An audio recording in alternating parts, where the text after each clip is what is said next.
important de connaître ces 4 points d'analyse révolutionnaires qui vont complètement changer ta façon d'analyser. Aujourd'hui, je te dévoile des techniques d'analyse qui vont bien au-delà des statistiques habituelles et qui vont te plonger dans les aspects les plus stratégiques du jeu. Donc reste avec moi pour explorer ces méthodes d'analyse uniques qui te donneront un avantage incontestable sur les autres. Ces techniques ne sont pas seulement pour les experts, elles sont accessibles à tous et peuvent réellement transformer radicalement tes résultats. Alors, es-tu prêt à analyser comme un pro et maximiser tes chances de gagner? Tu sais, c'est le seul aujourd'hui logiciel d'intelligence artificielle qui te permet de faire des analyses de match, donc que ça soit sur le foot, sur le tennis, sur le basket ou aussi sur les points, pas seulement la victoire, mais aussi les deux équipes qui marquent. Si tu veux deviner le score exact mi-temps, si tu veux deviner s'il va y avoir moins de 3,5 buts, donc tout ça c'est faisable en t'aidant de l'IA. Et aujourd'hui, tous ceux qui n'utilisent pas l'IA sont à la traîne. En tout cas, reste bien jusqu'au bout de la vidéo, car si tu loupes une seule de ces astuces et de ces techniques que je vais te donner, il se peut que ton analyse ne réussisse pas. 97% de ceux qui analysent les matchs ne sont pas rentables sur le long terme. Donc pour faire partie de l'élite, il faut vraiment tout prendre en compte. Et ne t'en fais pas, ne désespère pas. Moi au début aussi, je n'y arrivais pas. Mais à force d'apprendre et de me remettre sans cesse en question, j'arrive à gagner la plupart de mes analyses. Une étude de l'université de Lisbonne a montré que les équipes les plus efficaces en transition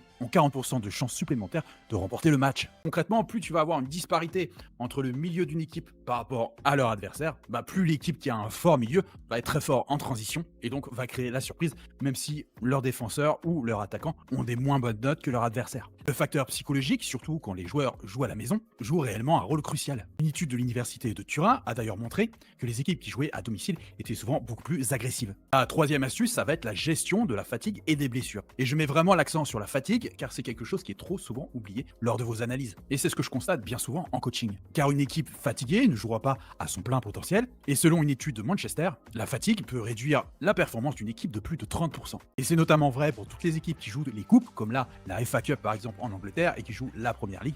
Forcément, les équipes qui jouent la FA Cup et qui arrivent loin en plus seront forcément plus fatiguées que les autres. La quatrième stat à prendre en compte, c'est le H2H, donc les face-à-face entre les deux équipes. Pareil, on reste entre Leicester et Swansea, mais tu vois que Leicester, quand ils jouent à domicile, ils n'ont jamais perdu contre Swansea. Ils ont fait une fois un nul, c'est arrivé sur le dernier match, et concrètement, Swansea n'a jamais gagné. Donc c'est aussi un facteur à prendre en compte dans ton analyse.